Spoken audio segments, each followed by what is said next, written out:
ওসমান গনি যিনি আমাদের মানে ছিলেন, প্রিন্সিপাল ছিলেন, যখন শিক্ষার্থীদের গরম লাগতো রুমের ফ্যান চাললে উনি গিয়ে ফ্যান বন্ধ করে দিত। শিক্ষার্থীরা যখন বলতো স্যার আমাদের গরম লাগতেছে, তখন তিনি বলতেন, বোরকা তুলে বলতেন আমাদের কোথায় গরম লাগতেছে দেখাও। তিনি লাইনে সবার সামনে শিক্ষক এবং বিশেষ করে শিক্ষা স্যার ম্যামদের অপমান করতেন। খুব খারাপ ভাবে ম্যামদের অপমান করতেন, ক্লাসে গিয়ে ম্যামদের অপমান করতেন, বিনা অনুমতিতে যে কোনো ক্লাসে ঢুকে গিয়ে ম্যামদের খুব খারাপ ভাবে অপমান করতেন।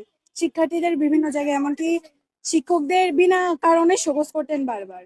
আমরা চাচ্ছি উনি আমাদের মাদ্রাসায় যেন না আসুক, ওনার দুর্নীতি আমাদের মাদ্রাসায় চলবে না।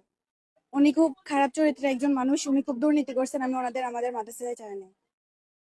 আমরা ওই প্রিন্সিপালকে চাই না, কারণ সে আমাদেরকে অ্যাসেম্বলিতে দাঁড়া করিয়ে রাখি, বিভিন্ন ভাবে অপমান করতো, আবার রোদে অনেকক্ষণ দাঁড়া করিয়ে রাখতো, আবার বলতো যে তোমাদের কোন জায়গায় গরম লাগছে দেখি, এ কথা বলতো। আমি আল মামুন। আমি এই প্রতিষ্ঠান ইসলামের ইতিহাস ও সংস্কৃতি বিভাগের একজন প্রভাষক হিসাবে কর্মরত।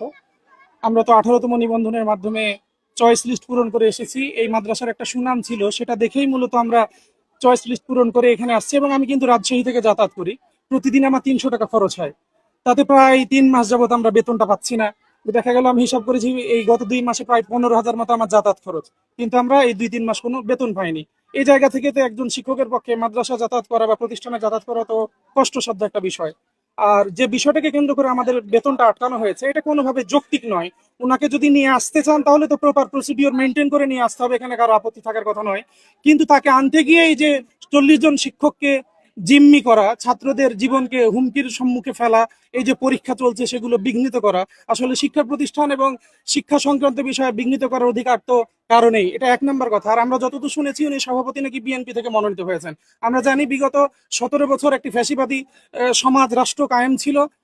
24-এর গণঅভ্যুত্থানের মাধ্যমে অনেক মানুষ জীবন দিয়ে একটি গণতান্ত্রিক পরিবেশ তৈরি করেছে। এখন গণতান্ত্রিক পরিবেশে গণতান্ত্রিক সরকারের আমলে যদি স্বৈরাচারী কায়দায় পূর্বের মতোই ঘটনা ঘটে, তাহলে তো জনগণ আলটিমেটলি কোনো ফলাফল ভোগ করার সুযোগটা পেল না। আর আমি যতটুকু মনে করি যে জাতীয়তাবাদী বিএনপি যে রাষ্ট্র পরিচালনা করছে, তারা যথেষ্ট গণতান্ত্রিক, দেশের বৃহত্তম একটা জনগোষ্ঠীর সমর্থন নিয়ে তারা রাষ্ট্র ক্ষমতায় এসেছে। সে জায়গা থেকে এরকম ছোটখাটো কর্মকাণ্ডের মাধ্যমে একটা দলকে মানে বিতর্কিত করা এবং পুরো রাষ্ট্রকে চ্যালেঞ্জ করা, এই যে বিষয়টা, এটা শিক্ষক হিসাবে আসলে মেনে নেওয়া কঠিন। যার ধারাবাহিকতায় আজকে মানববন্ধনে সবার সাথে আমরাও অংশগ্রহণ করেছি। আশা করছি বর্তমান সভাপতি তিনি তার ভুল বুঝতে পারবেন এবং অনতিবিলম্বে শিক্ষকদের যে বিল তিনি আটকে রেখেছেন স্বাক্ষর না করে, এই স্বাক্ষর করে তিনি আমাদের বেতন ছাড়ের একটা ব্যবস্থা করবেন, এই প্রত্যাশা ব্যক্ত করছি। তার চরিত্রের সমস্যা। স্বৈরাচারী দোসর ওসমান গনি মানে মাথা থেকে যিনি বেরিয়ে গেছেন, তিনি মানে মাথা থেকে বেড়ে যাওয়ার পরে একটি মেয়ে নিয়ে কট খাইছে এক কথায়।